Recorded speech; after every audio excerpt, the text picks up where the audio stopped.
شروع اللہ کا نام لے کر جو بڑا مہربان نہایت رحم والا ہے۔ اے نبی، مجاہد لوگ تم سے غنیمت کے مال کے بارے میں دریافت کرتے ہیں کہ کیا حکم ہے۔ کہہ دو کہ غنیمت اللہ اور اس کے رسول کا مال ہے، تو اللہ سے ڈرو اور آپس میں صلح رکھو، اور اگر ایمان رکھتے ہو تو اللہ اور اس کے رسول کے حکم پر چلو۔ مومن تو وہ ہیں کہ جب اللہ کا ذکر کیا جاتا ہے تو ان کے دل ڈر جاتے ہیں، اور جب انہیں اس کی آیتیں پڑھ کر سنائی جاتی ہیں تو ان کا ایمان اور بڑھ جاتا ہے، اور ہلکا کرو، اور وہ اپنے پروردگار پر بھروسہ رکھتے ہیں، اور وہ جو نماز قائم کرتے ہیں اور جو مال ہم نے ان کو دیا ہے اس میں سے نیک کاموں میں خرچ کرتے ہیں، یہی سچے مومن ہیں،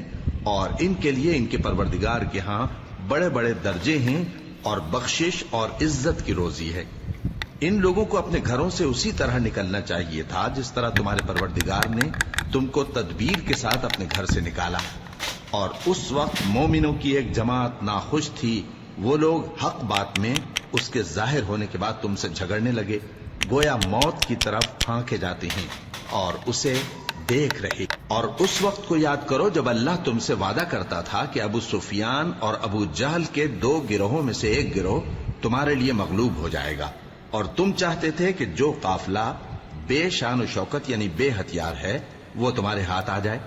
اور اللہ چاہتا تھا کہ اپنے فرمان سے حق کو قائم رکھے اور کافروں کی جڑ کاٹ دے، تاکہ سچ کو سچ اور جھوٹ کو جھوٹ کر دے، گو مشرک ناخوش ہی ہیں۔ جب تم لوگ اپنے پروردگار سے فریاد کرتے تھے تو اس نے تمہاری دعا قبول کر لی اور فرمایا کہ تسلی رکھو، ہم 1000 فرشتوں سے جو ایک دوسرے کے پیچھے آتے جائیں گے تمہاری مدد کریں گے، اور اس مدد کو اللہ نے محض بشارت بنایا تھا کہ تمہارے دل اس سے اطمینان حاصل کرے، اور مدد تو اللہ ہی کی طرف سے ہے، بے شک اللہ غالب ہے، حکمت والا ہے۔ جب اس نے تمہاری تسکین کے لیے اپنی طرف سے تمہیں نیند کی چادر اڑا دی اور تم پر آسمان سے پانی برسا دیا تاکہ تم کو اس سے نہلا کر پاک کر دے اور شیطانی نجاست کو تم سے دور کر دے،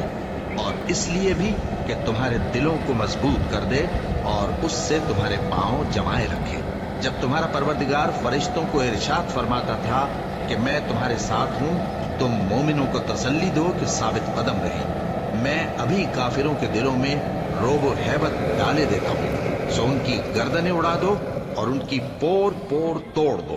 یہ سزا اس لیے دی گئی کہ انہوں نے اللہ اور اس کے رسول کی مخالفت کی، اور جو شخص اللہ اور اس کے رسول کی مخالفت کرتا ہے تو اللہ بھی سخت عذاب دینے والا ہے۔ یہ مزہ تو یہاں چکھو، اور یہ سمجھ لو کہ کافروں کے لیے آخرت میں دوزخ کا عذاب بھی تیار ہے۔ اے اہل ایمان، جب میدان جنگ میں کفار سے تمہارا مقابلہ ہو تو ان سے پیٹھ نہ پھیرنا، اور جو شخص جنگ کے روز اس صورت کے سوا کہ لڑائی کے لیے کنارے کنارے چلے یعنی حکمت عملی سے دشمن کو مارے یا اپنی فوج میں جا ملنا چاہے، ان سے پیٹھ پھیرے گا تو سمجھو کہ وہ اللہ کے غضب میں گرفتار ہو گیا، اور اس کا ٹھکانہ دوزخ ہے، اور وہ بہت ہی بری جگہ ہے۔ بس تم لوگوں نے ان کفار کو قتل نہیں کیا بلکہ اللہ نے انہیں قتل کیا، اور اے نبی، جس وقت تم نے کنکریاں پھینکی تھیں تو وہ تم نے نہیں پھینکی تھی بلکہ اللہ نے پھینکی تھی۔ اس سے غرض یہ تھی کہ مومنوں کو اپنے احسانوں سے اچھی طرح آزما لے، بے شک اللہ سنتا ہے، جانتا ہے۔ ہوا بھی یوں ہی، اور کچھ شک نہیں کہ اللہ کافروں کی تدبیر کو کمزور کر دینے والا ہے۔ کافروں، اگر تم فیصلہ چاہتے ہو تو تمہارے پاس فیصلہ آ چکا، اگر تم اپنے افعال سے باز آ جاؤ تو تمہارے حق میں بہتر ہے، اور اگر پھر نافرمانی کرو گے تو ہم بھی پھر تمہیں عذاب کریں گے، اور تمہاری جماعت خواہ کتنی ہی بڑی ہو تمہارے کچھ بھی کام نہ آئے گی، اور اللہ تو مومنوں کے ساتھ ہے۔ اے ایمان والو، اللہ اور اس کے رسول کے حکم پر چلو اور اس سے روگردانی نہ کرو جبکہ تم سنتے بھی ہو، اور ان لوگوں جیسے نہ ہونا جو کہتے ہیں کہ ہم نے سن لیا مگر حقیقت میں نہیں سنتے۔ کچھ شک نہیں کہ اللہ کے نزدیک تمام جانداروں میں بدترین وہ بہرے گونگے لوگ ہیں جو عقل سے کام نہیں لیتے، اور اگر اللہ ان میں خیر کی طلب دیکھتا تو ان کو سننے کی توفیق بخشتا، اور اگر یوں ہی انہیں سنوا دیتا تو وہ منہ پھیر کر بھاگ جاتے۔ مومنوں، اللہ اور اس کے رسول کا حکم قبول کرو، جبکہ رسول تمہیں ایسے کام کے لیے بلاتے ہیں جو تم کو زندگی جاوداں بخشتا ہے، اور جان رکھو کہ اللہ آدمی اور اس کے دل کے درمیان حائل ہو جاتا ہے، اور یہ بھی کہ تم سب اس کے روبرو جمع کیے جاؤ گے۔ اور اس فتنے سے ڈرو جو خصوصیت کے ساتھ انہی لوگوں پر واقع نہ ہوگا جو تم میں گناہگار ہیں، اور جان رکھو کہ اللہ سخت عذاب دینے والا ہے۔ اور اس وقت کو یاد کرو جب تم زمین مکہ میں قلیل اور ضعیف سمجھے جاتے تھے اور ڈرتے رہتے تھے کہ لوگ تمہیں اڑا نہ لے جائیں، یعنی ختم نہ کر دیں، تو اس نے تم کو جگہ دی اور اپنی مدد سے تم کو تقویت بخشی اور پاکیزہ چیزیں کھانے کو دی تاکہ اس کا شکر کرو۔ اے ایمان والو، نہ تو اللہ اور رسول سے خیانت کرو اور نہ اپنی امانتوں میں خیانت کرو، اور تم ان باتوں کو جانتے ہو، اور جان رکھو کہ تمہارا مال اور اولاد بڑی آزمائش ہے، اور یہ کہ اللہ کے پاس نیکیوں کا بڑا ثواب ہے۔ مومنو، اگر تم اللہ سے ڈرو گے تو وہ تمہارے لیے حق و باطل کا فرق ظاہر کر دے گا اور تمہارے گناہ مٹا دے گا اور تمہیں بخش دے گا، اور اللہ بڑے فضل والا ہے۔ اور اس وقت کو یاد کرو جب کافر لوگ تمہارے بارے میں چال چل رہے تھے کہ تم کو قید کر دیں یا جان سے مار دیں یا وطن سے نکال دیں، تو ادھر تو وہ چال چل رہے تھے اور ادھر اللہ تدبیر کر رہا تھا، اور اللہ بہترین تدبیر کرنے والا ہے۔ اور جب ان کو ہماری آیتیں پڑھ کر سنائی جاتی ہیں تو کہتے ہیں یہ کلام ہم نے سن لیا ہے، اگر ہم چاہیں تو اسی طرح کا کلام ہم بھی کہہ دیں، اور یہ ہے ہی کیا، صرف اگلے لوگوں کی حکایتیں ہیں۔ اور جب انہوں نے کہا کہ اے اللہ، اگر یہ قرآن تیری طرف سے برحق ہے تو ہم پر آسمان سے پتھر برسا یا کوئی اور تکلیف دینے والا عذاب بھیج دے۔ اور اللہ ایسا نہ تھا کہ جب تک ہے پیغمبر تم ان میں تھے انہیں عذاب دیتا، اور نہ ایسا ہے کہ وہ تو بخشش مانگیں اور اللہ انہیں عذاب دے۔ اور اب ان کے لیے کون سی وجہ ہے کہ وہ انہیں عذاب نہ دے، جبکہ وہ مسجد حرام میں نماز پڑھنے سے روکتے ہیں، جبکہ وہ اس مسجد کی متولی بھی نہیں ہے۔ اس کے متولی تو صرف پرہیزگار ہیں، اس کو ہلکا کرو ذرا، ان میں کے اکثر نہیں جانتے۔ اور ان لوگوں کی نماز خانہ کعبہ کے پاس سیٹیاں اور تالیاں بجانے کے سوا کچھ نہ تھی، اور ہلکا کرو۔ تو تم جو کفر کرتے تھے اب اس کے بدلے عذاب کا مزہ چکھو۔ جو لوگ کافر ہیں اپنا مال خرچ کرتے ہیں کہ لوگوں کو اللہ کے رستے سے روکیں، سو ابھی اور خرچ کریں گے، مگر آخر وہ خرچ کرنا ان کے لیے موجب افسوس ہوگا، اور وہ مغلوب ہو جائیں گے، اور کافر لوگ دوزخ کی طرف ہانکے جائیں گے تاکہ اللہ پاک سے ناپاک کو الگ کر دے اور ناپاک کو ایک دوسرے پر رکھ کر ایک ڈھیر بنا دے، پھر اس کو دوزخ میں ڈال دے۔ یہی لوگ خسارہ پانے والے ہیں۔ اے پیغمبر، کفار سے کہہ دو کہ اگر وہ اپنے افعال سے باز آ جائیں تو جو ہو چکا وہ انہیں معاف کر دیا جائے گا، اور اگر پھر وہی حرکات کرنے لگیں گے تو اگلے لوگوں کا جو طریقہ جاری ہو چکا ہے وہی ان کے حق میں بھی برتا جائے گا۔ اور ان لوگوں سے لڑتے رہو یہاں تک کہ فتنہ یعنی کفر کا فساد باقی نہ رہے اور دین سب اللہ ہی کا ہو جائے، اور اگر وہ باز آ جائیں تو اللہ ان کے کاموں کو دیکھ رہا ہے، اور اگر روگردانی کریں تو جان رکھو کہ اللہ تمہارا حمایتی ہے، اور وہ خوب حمایتی اور خوب مددگار ہے۔ اور جان رکھو کہ جو مال غنیمت تم کفار سے حاصل کرو اس میں سے 5واں حصہ اللہ کا اور اس کے رسول کا اور اہل قرابت اور یتیموں کا اور محتاجوں کا اور مسافروں کا ہے۔ اگر تم اللہ پر اور اس نصرت پر ایمان رکھتے ہو جو حق و باطل میں فرق کرنے کے دن یعنی جنگ بدر میں جس دن دونوں فوجوں میں مٹ بھیڑ ہو گئی تھی، ہم نے اپنے محبوب بندے محمد صلی اللہ علیہ وآلہ وسلم پر نازل فرمائی، اور اللہ ہر چیز پر قادر ہے۔ جس وقت تم مدینے سے قریب کے ناکے پر تھے اور کافر دور کے ناکے پر، اور قافلہ تم سے نیچے اتر گیا تھا، اور اگر تم جنگ کے لیے آپس میں قرارداد کر لیتے تو وقت معین پر جمع ہونے میں تقدیم و تاخیر ہو جاتی، لیکن اللہ کو منظور تھا کہ جو کام ہو کر رہنے والا تھا اسے کر ہی ڈالے، تاکہ جو مرے بصیرت پر یعنی یقین جان کر مرے، اور جو جیتا رہے وہ بھی بصیرت پر یعنی حق پہچان کر جیتا رہے۔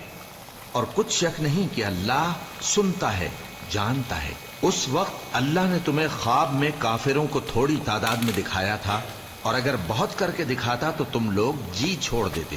اور جو کام درپیش تھا اس میں جھگڑنے لگتے، لیکن اللہ نے تمہیں اس سے بچا لیا،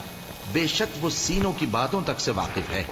اور اس وقت جب تم ایک دوسرے کے مقابل ہوئے تو کافروں کو تمہاری نظروں میں تھوڑا کر کے دکھاتا تھا اور تم کو ان کی نگاہوں میں تھوڑا کر کے دکھاتا تھا، تاکہ اللہ کو جو کام کرنا منظور تھا اسے کر ڈالے۔ اور سب کاموں کا رجوع اللہ ہی کی طرف ہے۔ مومنو، جب کفار کی کسی جماعت سے تمہارا مقابلہ ہو تو ثابت قدم رہو اور اللہ کو بہت بہت یاد کرو تاکہ مراد حاصل کر لو، اور اللہ اور اس کے رسول کے حکم پر چلو، اور آپس میں جھگڑا نہ کرنا کہ ایسا کرو گے تو تم بزدل ہو جاؤ گے اور تمہاری ہوا اکھڑ جائے گی، اور صبر سے کام لو کہ اللہ صبر کرنے والوں کا مددگار ہے۔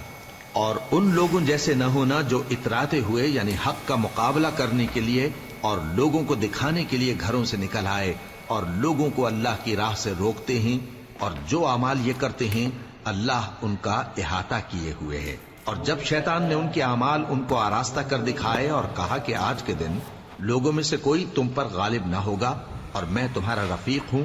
لیکن جب دونوں فوجیں ایک دوسرے کے مقابل صف آرا ہوئیں تو پسپا ہو کر چل دیا اور کہنے لگا کہ مجھے تم سے کوئی واسطہ نہیں، میں تو ایسی چیزیں دیکھ رہا ہوں جو تم نہیں دیکھ سکتے،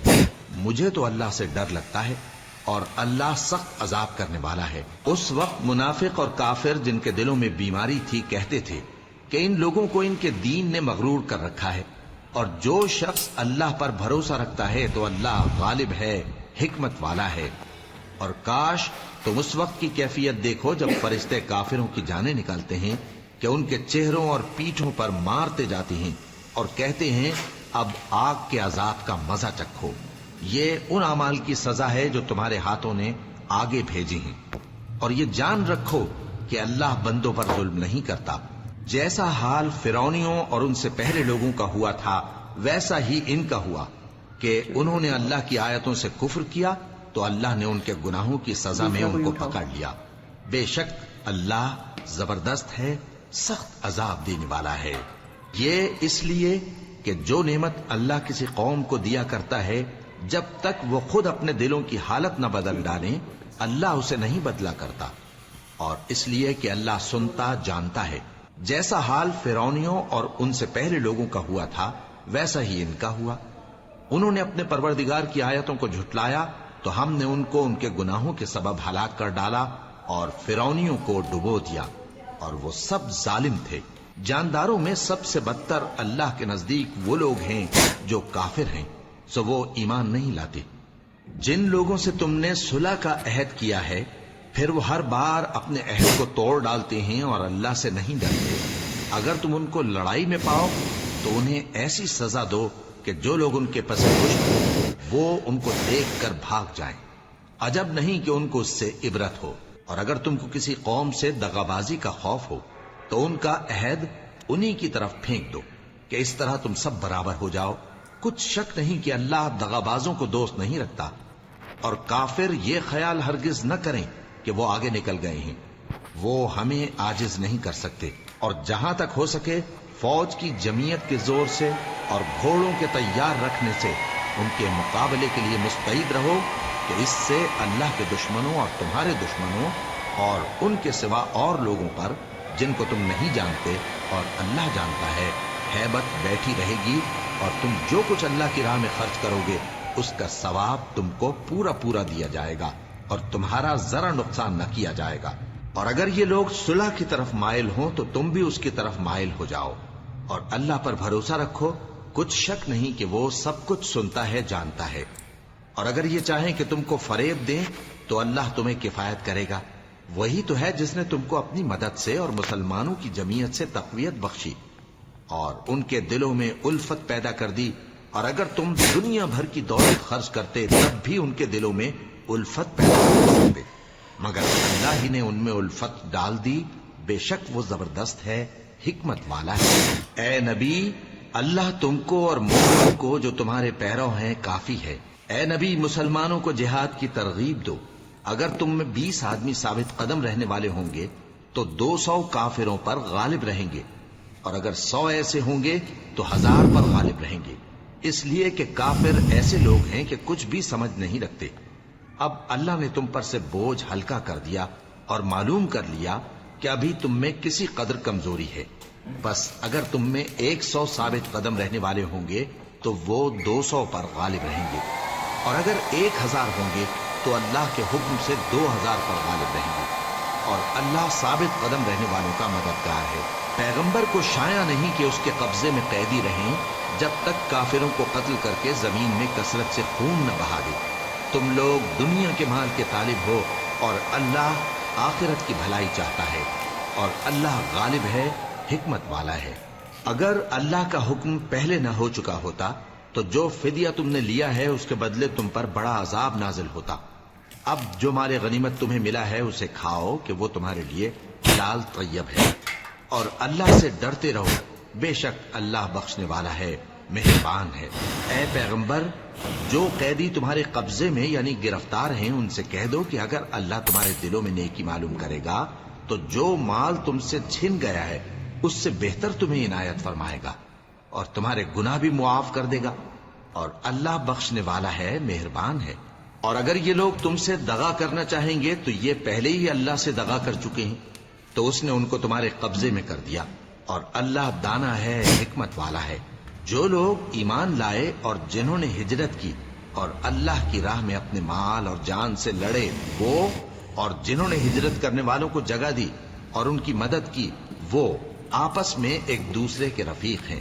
اور جو لوگ ایمان تو لے آئے لیکن ہجرت نہیں کی، تو جب تک وہ ہجرت نہ کریں تم کو ان کی رفاقت سے کچھ سروکار نہیں، اور اگر وہ تم سے دین کے معاملات میں مدد طلب کریں تو تم کو مدد کرنی لازم ہے،